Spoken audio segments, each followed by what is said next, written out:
नमस्कार दोस्तों, मैं हूं डॉक्टर उपेश और स्वागत करता हूं आपका अपने channel forensic science by doctor Upesh में। और जैसा कि हम बात कर रहे थे लास्ट टाइम सुशांत सिंह राजपूत की, हमने 2 पिक्चर दिखाई थी लास्ट जो वीडियो थी, जो कि यूट्यूब के द्वारा डिलीट कर दी गई है। किसी ने मेरे पास ईमेल आया कि लोगों ने कंप्लेंट की है कि इसमें हार्मफुल जो इमेजेस दिखाई गई हैं। हालांकि मैं आपको बताने की कोशिश करता रहा हूं हमेशा, और मैं आगे भी करता रहूँगा अपने ज़रिए से। कोई फ़र्क नहीं पड़ता दोस्तों, एक वीडियो हट गई, पर आज हम बात करने वाले हैं सुशांत सिंह राजपूत की पोस्टमार्टम रिपोर्ट के बारे में एक बार फिर से। आप ये जो यहाँ पर देख रहे हैं दोस्तों, ये यहाँ पर जो सुशांत सिंह राजपूत के पोस्टमार्टम रिपोर्ट आपको दिखाई दे रही है, ये आप पहला कॉलम देखेंगे।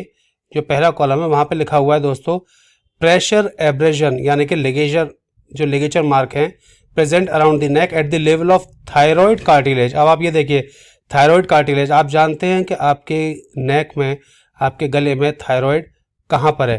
तो अगर मैं ये नेक का डायग्राम बनाऊं तो थायराइड हमारे बिल्कुल बीचों बीच यहाँ पर आएगा, थायराइड कार्टिलेज, और उसके ऊपर हमारा हाइड्रोइड है। सब कुछ आपको अभी नीचे समझाया जाएगा।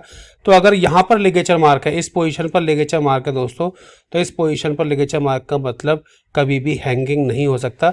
पर यहाँ पर मिक्स्ड रिपोर्ट यहाँ पे हमको देखने को मिलती है। आप देखेंगे यहाँ पे थायराइड कार्टिलेज उन्होंने लिखा हुआ है, पासिस ऑब्लिकली। अब वो कह रहे हैं कि थायराइड कार्टिलेज से पास होता है ऑब्लिकली। देखिए मैं आपको दोबारा से अच्छे से समझाता हूँ।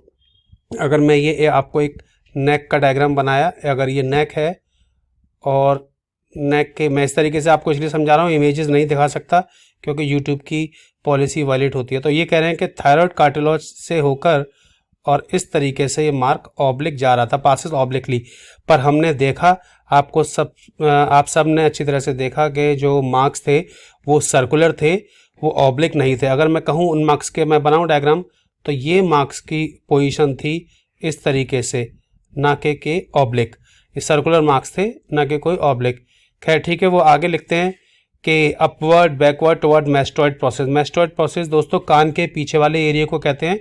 ये बोल रहे हैं यहाँ पर कि मैस्टॉइड प्रोसेस यानी कान के पीछे वाले एरिया तक जा रहे थे मार्क्स। पर जैसा कि हमें रूप कुमार शाह जी के बयान से भी पता चला, जो कि साक्षात वहाँ पर मौजूद थे, कि वो हैंगिंग का मार्क ऊपर की तरफ जाता है, जो कि सुशांत सिंह राजपूत के केस में बिल्कुल भी नहीं जा रहा था। तो सबसे पहली बात तो दोस्तों ये लिगेचर मार्क से ही साबित हो गई कि ये गलत बताया गया। इसके बाद दोस्तों अगर हम नीचे आएँ तो वो ये यहाँ पे लिखते हैं, जब नेक का डायसेक्शन किया गया, तो ये वो लिखते हैं, there is no evidence of haemorrhage in subcutaneous tissue. यानी कि जो गर्दन के नीचे वाले टिश्यू होते हैं, जब खाल को खोलते हैं उसको सबक्यूटेनियस कहते हैं। जो एपिडर्मल लेयर के नीचे अगर आप देखेंगे तो सबक्यूटेनियस टिश्यू में कोई भी हेमरेज यानी कि कोई भी ब्लीडिंग नहीं देखी गई, जो कि आमतौर पर हैंगिंग के केस में जहाँ तक मुझे पता है देखी जाती है। हालांकि ये कोई ज़रूरी नहीं, बट फिर भी हैंगिंग जहाँ पे प्रेशर बहुत ज़्यादा लगता है वहाँ पर सबक्यूटेनियस हेमरेज देखा जाता है। और tissue under ligature mark is white, ग्लिस्टरिंग and hard. मैं आपको अभी दूध का दूध पानी का पानी किताब के ज़रिए करके दिखाऊंगा कि लिटरेचर क्या कहती है। ठीक है, अभी आप इस बात को ध्यान में रखिए। और नीचे लिखी जाती है कि ट्रेकियल कार्टिलेज इंटैक्ट था, थायराइड कार्टिलेज इंटैक्ट था, और क्रिकॉइड कार्टिलेज इंटैक्ट था, हायोइड बोन भी इंटैक्ट थी। यानी कि दोस्तों जब गर्दन के अंदर, नेक के अंदर सब कुछ इंटैक्ट था, तो ये हैंगिंग कैसे हुई। अब मैं आपको एक किताब के पेज पर ले चलता हूँ, जो आपको समझाएगा कि क्या चीज़ हो सकती है क्या नहीं। तो हम दोस्तों आ चुके हैं किताब के एक पेज पर, जिसमें साफ दिखाया गया है कि हैंगिंग के ट्रेट्स क्या होंगे और स्ट्रैंगुलेशन के ट्रेट्स जो है क्या होंगे। अगर हम लिगेचर मार्क की बात करें तो यहाँ पर सीधे बताया गया है इट इज़ ऑब्लिक। तो यहाँ पे एक किताबी भाषा को लिखा गया जो कि ऑब्लिक दिखाते हैं हैंगिंग के केस में। पर हमें यहाँ पर मिले ट्रांसवर्स मार्क्स। आप देख रहे थे उनकी, मैंने आपको जो वीडियो पहले दिखाई थी, हालांकि वो डिलीट कर दी गई, वहाँ पे ट्रांसवर्स मार्क्स थे जो कि कम्प्लीटली एनसर्कल कर रहे थे नेक को। इसके बाद आपने देखा बिलो दी थायराइड कार्टिलेज, और यहाँ पे दिया गया है दोस्तों सीधे high up, usually scene high up in the neck between the chin and the लैरिंग्स। क्या हमें उनके चिन के नीचे कोई मार्क दिखाई दिया? नहीं दोस्तों, हमें उनके थायराइड कार्टिलेज पर यानी कि गर्दन के बीचों बीच जो मार्क्स था वो दिखाई दे रहा था। आपने ये भी देखा।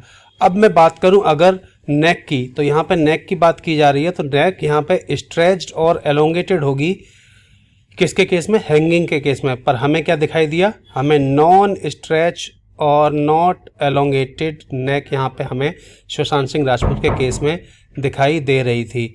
इसके बाद हम अगर हायोइड बोन की बात करें तो आपने वहाँ पे क्या देखा था पोस्टमार्टम रिपोर्ट में कि फ्रैक्चर नहीं था। यहाँ पे क्या लिखा हुआ है, फ्रैक्चर में अकर।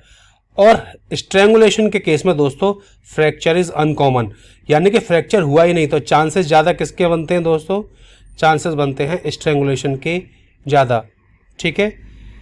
अब दोस्तों फेस की बात करें, अगर हम फेस की बात करें यूजुअली पेल, पर आपको वहाँ पर सुशांत का चेहरा पीला नहीं दोस्तों, कंजेस्टेड दिखाई दे रहा है, लिविड दिखाई दे रहा है, यानी कि लिविड मीन्स डिसकलरेशन दिखाई दे रही है वहाँ पर सुशांत सिंह राजपूत के चेहरे पर। तो ये भी स्ट्रैंगुलेशन का एक साइन बनता है। हालांकि देखिए मैं गलत भी हो सकता हूँ, मैं फिर से यही याचना करता हूँ कि मेडिकल एक्सपर्ट भी इसको देख रहे होंगे और वो बताएंगे। और पिछली बार की वीडियो में दोस्तों एक मेडिकल एक्सपर्ट है, मैं नाम उनका भूल गया हूँ, पर मिस इशारा ने मुझसे ये शेयर किया था कि मेडिकल एक्सपर्ट ने बहुत अच्छे से समझाया है कि वहाँ पर किस तरीके से ग्लिच हुआ है, जो बॉचिंग अप हुआ है पोस्टमार्टम में वो क्लियर नहीं है कुछ भी, लेस मार्क्ड है। दोस्तों अगर हम देखें सलाइवा के बारे में, तो हमें सुशांत सिंह राजपूत के मुंह से कोई भी सलाइवा नहीं निकलता दिखाई दिया, पर यहाँ पर साफ लिखा हुआ है अगर हैंगिंग का केस होगा तो saliva often runs out of mouth, but in case of strangulation it was absent. तो यहाँ भी पॉसिबिलिटी दोस्तों स्ट्रैंगुलेशन की ज़्यादा बनती है, ना कि हैंगिंग की।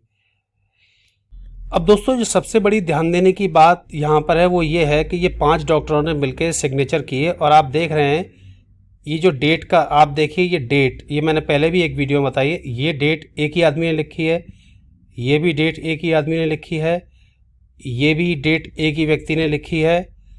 तो आप देखिए किस तरीके से, और आप ये 2020 का आप ये देखेंगे 2020 जिस तरीके से लिखा गया है ये भी सेम पर्सन ने ही लिखा है। तो क्या ये रिपोर्ट एक ही इंसान ने सारे डॉक्टर्स की सिग्नेचर बना के साइन किया, या फिर डेट में कोई घपला है पोस्टमार्टम, क्योंकि इन्होंने लिखा है 15 तारीख को और तब के रात के 11:30 बजे पोस्टमार्टम 14 तारीख को हो गया था।